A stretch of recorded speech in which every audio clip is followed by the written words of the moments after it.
Bab 533. Tanah Terlarang Sekte Yan Huang. 1 jam kemudian, seiring dengan napas kotor yang telah lama ditahan dan akhirnya dikeluarkan oleh Samuel, dia tiba-tiba melompat. Baik. Suara tawa keras Samuel segera terdengar dari istana bawah tanah dan suara tawanya sangat kuat bagaikan guntur, yang mengguncangkan istana bawah tanah tanpa henti. Harley yang berdiri di sampingnya juga hampir terjatuh. Benar juga, dia telah disiksa oleh cedera teknik selama ratusan tahun dan cedera teknik itu disembuhkan dalam beberapa hari ini. Perasaan yang senang seperti itu mungkin hanya jelas diketahui oleh Samuel sendiri. Setelah waktu yang tidak diketahui, Samuel memutarkan lehernya dengan perasaan nyaman. Hehe. Samuel memegang kepalanya sambil berjalan mendekati Harley. Dia mengedipkan mata terlebih dahulu kemudian tersenyum dan berkata, "Bocah kecil, petir surgawimu itu sangat bagus. Bagaimana jika aku ingin meminjam beberapa hari?" Ini, tepat ketika Harley ingin berbicara, ia langsung ditarik oleh Cantika ke belakangnya. "Teman seimanku, sebaiknya kita bicarakan tentang pertarungan 2 hari kemudian terlebih dahulu," kata Cantika sambil tersenyum. "Ada satu hal yang harus kamu ingat, jangan meminjamkan barang kepadanya." Di sini, Jelvin telah melakukan transmisi suara kepada Harley. Dia berkata, dia tidak pernah mengembalikan barang yang dipinjam. Harley membuka mulutnya. Dia baru saja mengerti mengapa Cantika memisahkan mereka. Jika dia benar-benar meminjamkan petir surgawi kepadanya, tidak tahu kapan dia akan mendapatkannya kembali. Namun, Harley mengingat seseorang ketika berbicara tentang orang yang tidak mengembalikan barang pinjaman, yaitu Stanley. Dia masih mengingat pesan Master Tai kepadanya, yaitu jangan meminjamkan barang kepada Stanley karena ia tidak pernah mengembalikan barang pinjamannya. Harley terbatuk kering, kemudian melirik Jelvin. Tanpa bertanya, dia sudah tahu bahwa Samuel pasti pernah meminjam barang dari Jelvin dan belum dikembalikan sampai sekarang. Jika tidak, Jelvin tidak mungkin memperingati Harley melalui transmisi suara agar dia tidak jatuh ke dalam lubang yang sama. Tidak perlu dibahas lagi. 2 hari kemudian, aku akan membunuh semua musuh. Di sini, pembicaraan Cantika dengan Samuel berjalan dengan sangat lancar. Samuel benar-benar seperti yang dikatakan Jelvin, yang merupakan sosok pecinta pertarungan dan sosok yang hanya takut jika tidak adanya kekacauan di dunia. Tidak masuk akal jika dia tidak berpartisipasi dalam penyergapan istana Haus Darah dan Sekte Suan Huang 2 hari kemudian. Lihatlah, Samuel merenggangkan pinggangnya, kemudian matanya yang licik kembali melihat Harley dan berkata, "Bocah kecil, petir surgawimu itu. Teman seimanku jarang mengunjungi Sekte Yan Huang, bagaimana jika aku membawamu pergi berkeliling?" Kali ini, Jelvin langsung berdiri di depan Samuel dan tidak memberinya kesempatan apapun untuk mendekati Harley. Melihat kondisi itu, Samuel mengangkat alisnya, dia menatap Jelvin, kemudian melirik Cantika dan terbatuk kering, lalu berkata, "Mengapa kalian memperlakukanku seperti pencuri?" "Apa yang senior Gu katakan? Ayo pergi minum bir." Sambil berbicara, Jelvin langsung menarik Samuel untuk pergi. "Hei, bocah kecil, nanti aku akan mengobrol denganmu." Samuel yang ditarik pergi itu juga tidak lupa berteriak kepada Harley sebelum pergi. Mendengar ucapannya, sudut mulut Harley berkedut. "Kamu masih ingin mengobrol denganku? Kamu ingin mendapatkan petir surgawiku bukan? Pada pengobatan tadi, seharusnya aku bertindak lebih kejam agar kamu kesakitan." Sambil berpikir di dalam hati, Harley berbalik badan dan berkata, "Menurutku, sebaiknya aku menyembunyikannya di tempat tertentu." Tanpa diduga, sebelum Harley melangkah, ia langsung dihentikan oleh panggilan Cantika dari belakang. "Ada apa?" Harley menatap Cantika dengan kebingungan. "Ikuti aku," gumam Cantika. dia melangkah terlebih dahulu dan keluar dari istana bawah tanah Sekte Yan Huang. Harley tidak mengerti, dia menggelengkan kepala kemudian mengikutinya. Kedua orang itu berjalan tanpa berdampingan dan tiba di depan sebuah gerbang batu yang besar dan berat. Hormat kepada Master Suci, hormat kepada Dewa Angin. Begitu kedua orang itu tiba, dua sosok tua yang duduk bersila di depan gerbang batu segera memberi hormat kepada Cantika dan Harley. Silakan mundur, Cantika melambaikan tangannya. Setelah kedua orang itu pergi, Harley berjalan maju ke depan dan tatapannya tertuju pada gerbang batu tersebut. Di sepanjang jalan mengikuti Cantika, sekitar gerbang batu dalam radius puluhan ribu feet ini dibatasi oleh larangan yang mengerikan. Jika tidak dipimpin jalan oleh Cantika, dia mungkin akan terserang. Hal terpenting dari melihat gerbang batu di depannya yang sederhana dan alami, yang menunjukkan aura usia itu adalah dia tidak dapat menembus gerbang batu itu meskipun menggunakan mata keabadian, seolah-olah terdapat sejenis kekuatan misterius yang menutupi penglihatannya. Tempat apakah ini? Harley menarik kembali perhatiannya dari gerbang batu dan menatap Cantika dengan penasaran. Tanah terlarang Sekte Yan Huang. Tanah terlarang Sekte Yan Huang. Harley tercengang dan sedikit terkejut, lalu bertanya, mengapa aku tidak pernah mendengar tentang ini dari senior Jelvin? Karena pada saat itu, kamu masih belum memenuhi syarat untuk masuk. Cantika berkata dengan lembut, sekarang, kamu sudah memenuhi syarat. Letakkan tanganmu di atas gerbang batu dan masukkan kekuatan jiwamu ke dalamnya. Meskipun Harley sedikit kebingungan tentang masalah syarat, dia tetap mendengarkan Cantika dan meletakkan telapak tangan di atas gerbang batu. Kemudian mengaktifkan kekuatan jiwa dan memasukkannya ke dalam gerbang batu. Brak! Gerbang batu segera bergetar dan satu persatu abjad kuno yang tidak dipahami segera muncul. Di depan Harley, gerbang batu yang besar itu perlahan terbuka, kemudian aura kuno segera melonjak keluar. Masuklah. Cantika melihat Harley dan berkata, semoga kamu bisa mendapatkan kesempatan dan keberuntungan dari dalam. Kesempatan dan keberuntungan, apakah di dalam itu terdapat harta karun? Tentu saja ada harta karun, tapi tergantung apakah kamu memiliki keberuntungan untuk mendapatkannya. Aku pasti memilikinya. Harley segera bersemangat dan berkata, nasibku tidak pernah buruk. Sambil berbicara, Harley melangkah. Namun, Cantika tidak mengikutinya. Melihat kondisi ini, Harley sedikit terkejut dan menatap Cantika dengan kebingungan. Dia bertanya, ada apa? Apakah kamu tidak masuk? Sejak berdirinya Sekte Yan Huang sampai saat ini, hanya Master Suci Yan Huang yang berhak memasuki tanah terlarang Sekte Yan Huang. Bagi orang lain yang masuk, akhir mereka hanyalah mati. Cantika berkata dengan nada datar, aku bukanlah Master Suci, aku pasti mati jika masuk. Ternyata seperti itu. Kalau begitu, aku akan masuk. Sambil berbicara, Harley melangkah dan memasuki gerbang batu. Brak!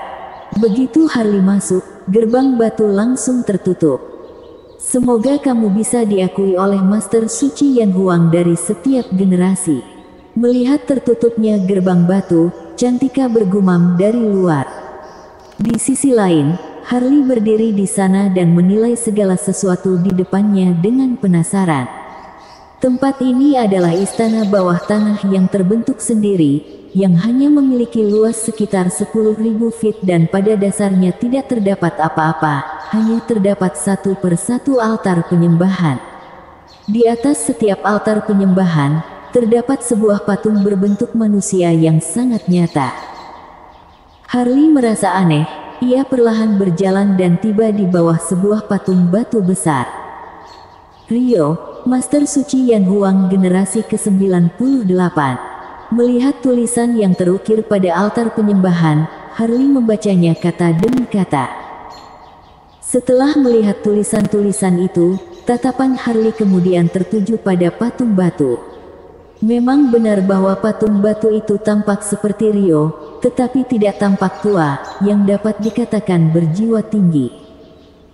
Hamba benar-benar sangat beruntung karena bisa melihat patung batu senior di tempat ini. Harley memberi hormat. Cincin Xuanchang adalah pemberian dari Rio. Jika tidak, Harley tidak akan memiliki identitas yang terhormat seperti sekarang. Harley menarik kembali pandangannya dari patung batu Rio, kemudian melihat patung batu yang lain. Yang disembah di sini seharusnya adalah patung batu Master Suci Sekte Yan Huang dari setiap generasi. Sambil berpikir di dalam hati, Harley kembali melangkah ke depan dan berhenti di bawah satu persatu patung batu. Chris Yin, Master Suci Sekte Yan Huang generasi ke-96. Leonard Feng, Master Suci Sekte Yan Huang generasi ke-95. Thomas Chu, Master Suci Sekte Yan Huang generasi ke-94. Setiap kali berhenti, ia selalu memberi hormat. Semua itu adalah leluhur Sekte Yan Huang dari setiap generasi.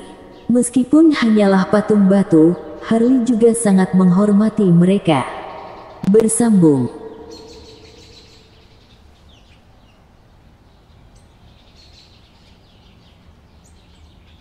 Bab 534. Jiwa level langit. Semakin dalam dan semakin dalam, Harley akhirnya tiba di kedalaman istana bawah tanah.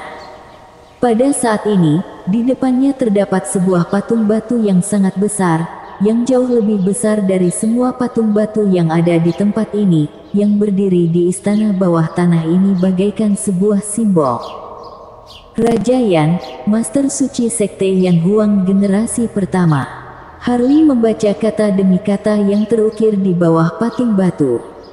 Ternyata inilah patung batu Raja Yan. Harley mengangkat kepala dan melihat patung batu besar itu dengan tatapan yang penuh dengan rasa hormat. Ukiran patung batu itu tampak berjiwa. Raja Yan memiliki tubuh yang besar dan tinggi, yang kuat bagaikan gunung dan seolah-olah tidak akan pernah jatuh. Dia mengenakan baju perang dan matanya tertuju ke bawah untuk melihat dunia ini bagaikan raja dunia ini. Raja Yan, peringkat kedua dari 9 Raja Dinasti Dacu, yang merupakan pencetus Sekte Yan Huang. Seketika, ucapan Jalvin dan Cantika muncul di benak Harley, yaitu tentang Raja Yan yang menyatukan dinasti Dacu yang kacau pada saat itu dan menekan kerusuhan dinasti Dewa Pembunuh serta meninggalkan mitos abadi. Hamba bernama Harley, Master Suci Sekte Yan Huang generasi ke-99 memberi hormat kepada Raja Yan. Harley memberi hormat. Namun, patung batu tidak akan merespon. Raja Yan tetap melihat ke bawah dan sama sekali tidak bergerak. Pada akhirnya, Harley melihat sekilas Raja Yan, kemudian mengalihkan pandangannya ke arah lain dan menemukan masalah yang sangat aneh. Dia menemukan bahwa hanya ada 97 patung batu di tempat ini. Master Suci Sekte Yan Huang dari setiap generasi berdiri di sini, namun tidak terdapat patung batu Master Suci generasi ke-97. Tidak ada generasi ke-97.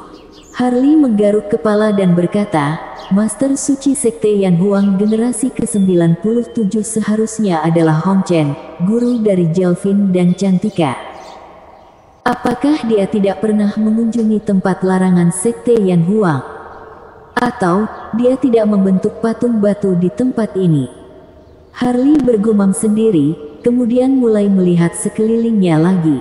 Di tempat ini hanya terdapat patung batu dan sama sekali tidak terdapat benda lain, apalagi kesempatan dan keberuntungan serta harta karun yang dikatakan Cantika. Hal ini membuat Harley sedikit kebingungan. Baiklah, tidak ada apa-apa. Harley menggelengkan kepala dengan tak berdaya, kemudian berbalik badan dan ingin keluar. Namun, tepat ketika ia berbalik badan, seluruh istana bawah tanah bergerak. Seiring dengan bergeraknya istana bawah tanah, semua patung batu juga ikut bergetar dan api nyala di atas kepala setiap patung batu Master Suci masing-masing generasi. Nyala api di atas kepala Master Suci Sekte Yan Huang generasi pertama yang paling mempesona. Brak! Terdengar suara dari tempat alrangan Sekte Yan Huang, kemudian seberkas pelangi ilahi melonjak ke langit dan menembus awan, serta membentuk gambaran yang mempesona di kehampaan, yaitu 97 bintang bersinar terang dan kecemerlangan ilahi turun serta menyelimuti seluruh gunung spiritual Sekte Yan Huang.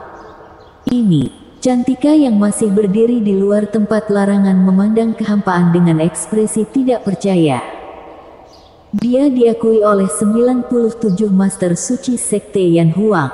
Pada saat ini, Jelvin yang sedang menyantap bir dengan Samuel di puncak sebuah gunung juga tiba-tiba berdiri dan memandang kehampaan dengan tatapan terkejut. Wajah tuanya juga penuh dengan rasa kegembiraan. Seingatku, Master Suci Sekte Yan Huang dari semua generasi yang mengakui Rio pada saat itu hanya 30-an master. Bocah ini sangat hebat. Di sampingnya, Samuel juga mengangkat kepala dan memandang kehampaan.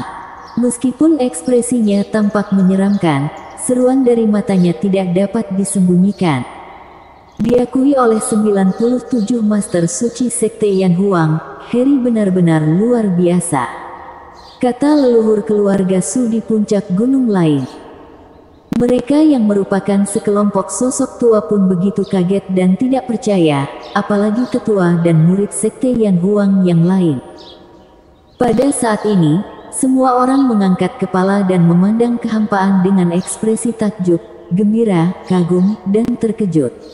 Mata tetua generasi tua berbinar, seketika seperti menjadi jauh lebih muda. Guru, apa maksud dari 97 bintang itu? Terdapat murid muda yang memandang gurunya dengan kebingungan. Satu bintang mewakili seorang Master Suci Sekte Yan Huang.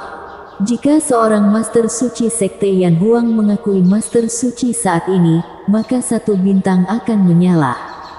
Jika dua bintang menyala, itu berarti terdapat dua Master Suci Sekte Yan Huang yang mengakuinya, dan seterusnya.